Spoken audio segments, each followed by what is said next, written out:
What event or observation was the catalyst for the script by Tanya Nielova and yourself?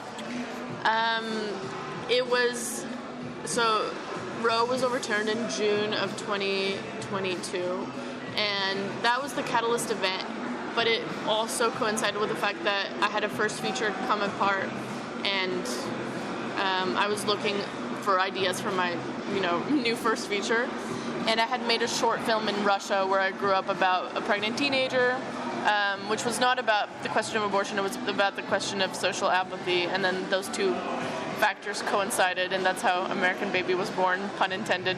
And how was Tanya your collaborator?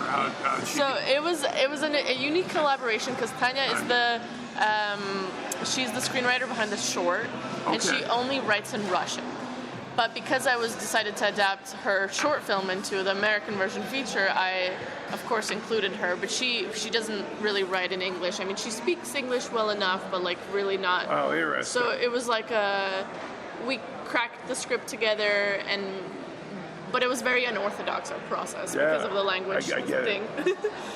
So there is a sub-story regarding immigration of the teens, the parents of the teens, and our current landscape in the background in a small Texas town. Yeah. What statement were you making regarding the relationships between these interactions? Well, I think, I'm an immigrant in the U.S., so I'm always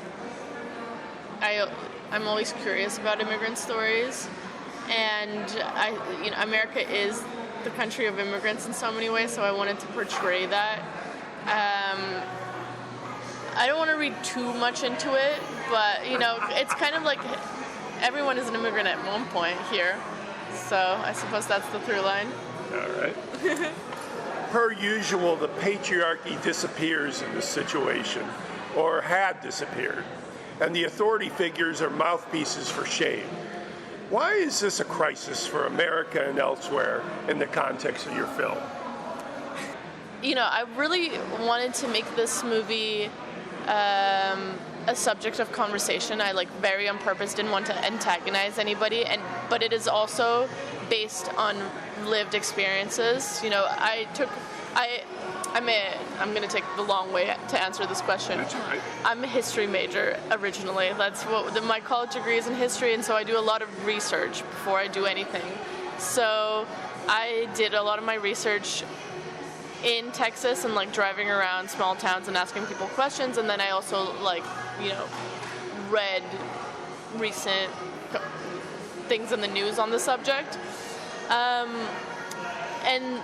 the truth is, it's difficult no matter what the young woman chooses. There's different difficulties attached, and I wanted to explore that question because unless you are the young woman in this unique position, you can't really see it. So I wanted to, some of the things that you see on the screen happen to people verbatim.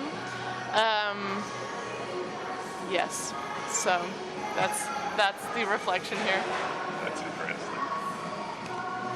I nicknamed the film One Bad Decision After Another. With the final one. Good, I love a Paul Thomas Anderson reference.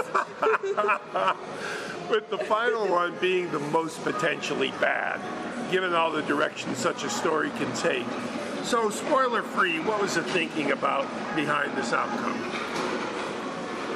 I think it comes back to the fact that I didn't want to antagonize anybody, and I wanted no spoiler, but it's an open ending, right? So I kind of want the viewer to decide for themselves what ultimately is right, wrong, should, could, maybe will happen. But I think it depends. It's in the eye of the beholder, but an open ending allows for both the most positive outcome and the most negative one, and it's kind of up to you to figure out which one you are. Well, that's why I came up with one bad decision after another. Which I guess means you lean to the most negative version of it. I'm not optimistic.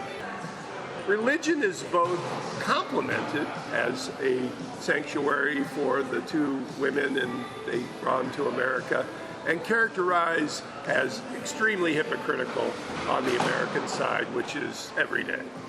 What, in your opinion, is wrong with the relationship between humans and how they represent God on Earth in the context of your film?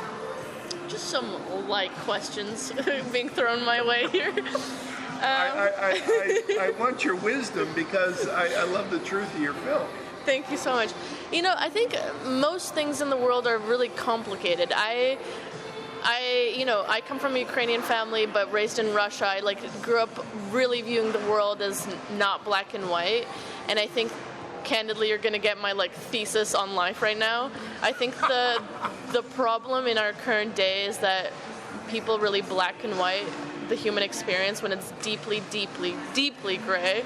And oversimplification leads to polarization and leads to horrible things happening.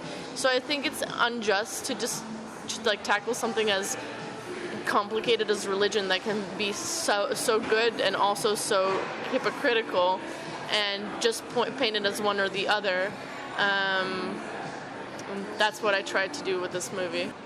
What does American Baby owe to other films in the canon about teens in your rendering? I have a really good answer for this because I have no doubt, Ellen. Well, this is kind of about the ending, but the ending is an homage to The Graduate, because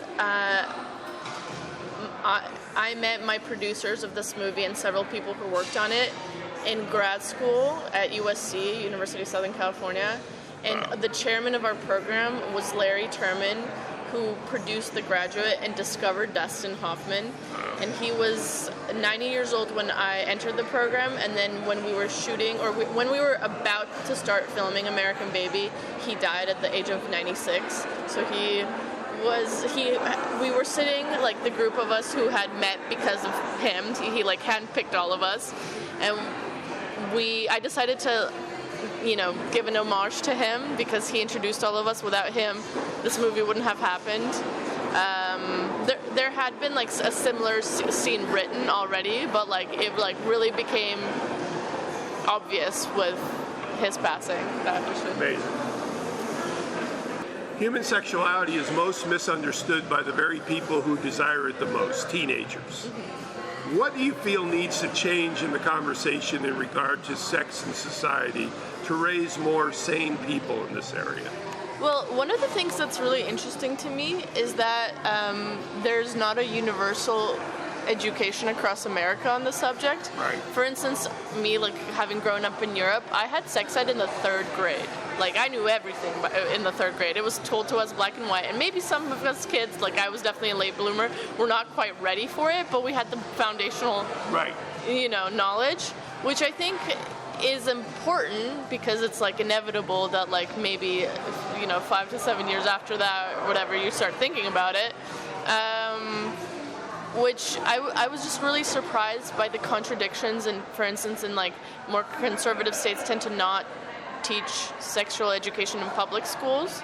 It depends on the private. Right. But at the same time, some have daycares for the children of high school students, which is very contradictory to me. I feel something needs to change. So I'm pro-education in this particular. I don't see the con of educating young people about sex. I only see the positive. Yeah. Okay, finally, what's the first thing you think about when you think about your love for filmmaking and storytelling? I think storytelling has so trite. It will sound so trite, the potential to change the world. Why was literature always important even before the moving picture? It taught you to empathize to the experiences of characters so unlike you, and I think that translates to film and stories as well. Yeah. This is Patrick McDonald for HollywoodChicago.com. Copyright 2026.